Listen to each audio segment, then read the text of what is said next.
அனைவருக்கும் வணக்கம். நாம் பார்த்து கொண்டுள்ள ஸ்ரீ மகாபாரதத்தில் ஆதிபர்வத்தில் இன்று நாம் பார்க்க இருப்பது 8, 9 மற்றும் 10வது அத்தியாயம். நம்ம போன 7வது அத்தியாயத்தில் அந்த பிருகு புலோமை அவர்களுடைய மகன் ஷெவனர் அவர் பிறந்த பிறப்பை பற்றி பார்த்தோம். அக்னியின் கோபம் தணிந்ததும் பார்த்தோம். தொடர்ந்து அந்த ஷெவனர் சுக்கன்னி என்னும் ஒரு பெண்ணை திருமணம் செய்து கொள்கிறார். அவருக்கு பிரமதி என்ற ஒரு பையன் பிறக்கிறான். அவனுக்கு கிருத்தாசினி என்ற பெண்ணுடன் திருமணம் நடக்கிறது. இவர்களுக்கு ருரு என்ற ஒரு புத்திரன் பிறக்கிறார். அதாவது ஷெவனரின் பேரனாக வருவர் ருரு. அந்த ருருவானவர் பிரமத்வரா என்றால் பெண்களில் முதன்மையானவர் என்ற பொருள். அந்த பிரமத்வரா என்ற கன்னிகையை அவர் திருமணம் செய்து கொள்கிறார். அந்த பிரமத்வரா விஸ்வாவசு என்ற ஒரு கந்தர்வன் மூலம் மேனகைக்கு பிறந்தவள். அவள் ஸ்தூலகேசரி என்ற ஒரு முனிவரின் ஆசிரமத்தில் அந்த குழந்தையை விட்டுவிட்டு சென்று விடுகிறாள்.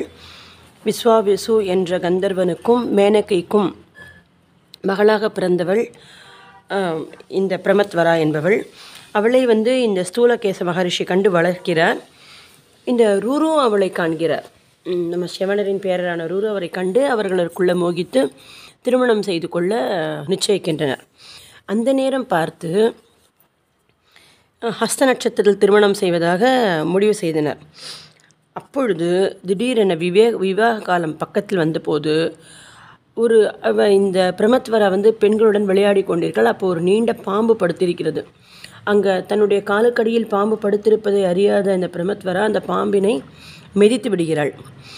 அந்த நேரம் அந்த மரணம் சமீபித்து விட்ட அந்த நேரத்தில் அந்த பாம்பானது விழுத்து கொண்டு அவளை கடித்து விடுகிறது. விஷமுள்ள பற்களை பதிக்கிறது. பதித்தவுடன் அவள் தன்னுடைய அந்த பிரஜையை தப்பி தன்னுடைய அழகெல்லாம் குன்றி அவள் விழுந்து விடுகிறாள். அவள் இறந்து விடுகிறாள். அதை தாங்க முடியவில்லை நம்ம ருருவிற்கு. இத்துடன் 8வது அத்தியாயம் முடிகிறது. தொடர்ந்து வரும் 9வது அத்தியாயத்தில் அந்த ருருவின் புலம்பல். அவர் தன்னுடைய அந்த பிரியை தான் திருமணம் செய்து கொள்ள நிச்சயித்த தான் காதலித்த பெண் இப்படி மாண்டு கிடப்பதை அவரால் ஏற்றுக்கொள்ள முடியவில்லை. அவர் தனியாக பிராமணர்கள் அங்கே சூழ்ந்திருக்க தனியாக ஒரு காட்டிற்குள் சென்று கதறி அழுகிறார். அவருடைய எனக்கு எவ்வளவு துக்கம் ஏற்பட்டிருக்கிறது, நான் எவ்வளவு தான தர்மங்களை செய்துள்ளேன், குருக்களை எவ்வளவு சிஷ்யத்தை செய்துள்ளேன், அதெல்லாம் உண்மையானால் எனக்கு இவள் உயிர் பிழைக்கட்டும். நான் பிறந்தது முதல் மனதை ஜெயித்து உறுதியான தவமுள்ளவனானால் என்னுடைய இந்த மனைவியானவள் உயிர் பெறட்டும். நான் கிருஷ்ண பகவானிடத்து எனக்கு உறுதியான பக்தி இருக்குமானால் இவள் என்னுடைய பிரியமான பிரமத்வரை ஜீவிக்கட்டும். நான் தானம் கொடுத்ததெல்லாம் உண்மையானால் என்று பல விஷயங்களை தன்னுடைய சுபாவத்தை சொல்லி அவர் கதறுகிறார். அப்பொழுது தேவர்கள் கலந்து ஆலோசித்து ஒரு தூதனை அவரிடம் அனுப்புகின்றனர். அந்த தூதன் சொல்கிறான், நீ உன்னுடைய ஆயுளில் பாதியை பிரமத்வரைக்கு கொடுப்பதாக இருந்தால் அவள் உயிர் பெற்று எழுவாள் என்று சொல்கிறான் தேவதூதன். இவர் உடனடியாக ருருவானவர் அதுக்கு சம்மதிக்கிறார். அவருக்கு தன்னுடைய பிரிய பாரியை உயிர் பெற்று வர வேண்டும், அது மட்டுமே அவருக்கு சிந்தனையாக இருந்தது. எனவே அவர் அதற்கு ஒப்புதல் அளிக்கிறார். அவ்வாறு தேவர்கள் அந்த கன்னிகைக்கு வரமளித்து அவள் மீண்டும் உயிர் பெறச் செய்கின்றனர். ருருவின் பாதி ஆயுளை பிரமத்வரைக்கு கொடுத்து அவள் உயிர் பெற்று எழுகிறாள். இவர் அந்த குறிப்பிட்ட தினத்தில் பிரமத்வரை ருரு இவருடைய திருமணம் எல்லாருடைய அனுமதியோடும் ஆசீர்வாதத்தோடும் சிறப்பாக நன்றாக நடக்கிறது. இவர் ருருவிற்கு என்ன இருந்தாலும் அந்த சர்ப்பங்களின் மேல் ஒரு கோபம் வந்துவிட்டது. எனவே அவர் எப்பொழுதெல்லாம் சர்ப்பத்தை காண்கிறாரோ அப்பொழுதெல்லாம் அந்த சர்ப்பத்தை அடித்து கொள்வதையே தன்னுடைய சங்கல்பமாக கொண்டிருந்தார். அப்பொழுது அவர் ஒரு